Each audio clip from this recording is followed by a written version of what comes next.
गणपतीला कोकणात जाणाऱ्यांसाठी आनंदाची बातमी। यंदा गणेशोत्सवासाठी मुंबई ते मालवण हा प्रवास आता बोटीनं देखील करता येणार आहे।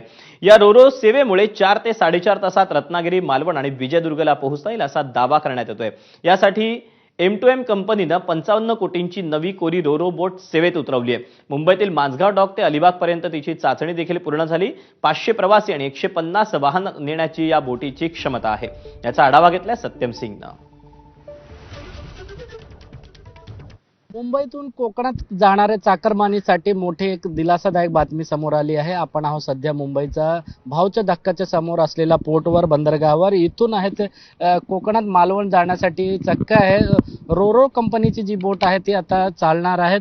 सध्या प्रायोगिक तत्वावर त्याच्या चाचणी सुरू आहेत। खरं तर गणेशोत्सव काळामध्ये मोठ्या संख्येमध्ये चाकरमानी कोकणात जातात। अशामध्ये रेल्वे तिकीट असेल किंवा मोठा रेल्वेचे तिकीटचे तुटवडा असेल किंवा रस्ता मार्गे जर जात असतील तर त्यांना रखडलेले कामाच्या किंवा वाहतूक कोंडीच्या चाकरमानींना त्रास होत होता।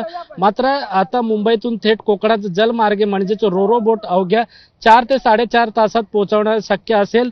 आज किंवा उद्या या बोटच्या चाचणी आहेत भाऊच्या धक्क्याजवळ आहे पोर्टवर होणार आहेत। ही बोट M2M कंपनीचे 55 कोटीची अत्याधुनिक रोरो बोट असणार। सागरी महामंडळाच्या सहकार्याने लवकरच ही सर्वसामान्य सेवेसाठी सुरू होणार आहे। एकाच वेळी 500 प्रवासींना 150 वाहने घेऊन प्रवास करू शकणार आहे। विशेष म्हणजे बोटीचे वेग 24 नॉटिकल माइल्स असून ती अवघ्या 4 ते 4.5 तासात मुंबईहून रत्नागिरी, मालवण, विजयदुर्ग या ठिकाणी पोहोचू शकणार। चाचणी जी आहे आधी डोमेस्टिक क्रूज टर्मिनल मांडवा मार्गावर घेण्यात आली आहे, ती यशस्वी ठरली आहे। गणपतीमध्ये आपण पाहिलं तर कोकणामध्ये जाण्यासाठी मोठी गर्दी असतात चाकरमानींचं।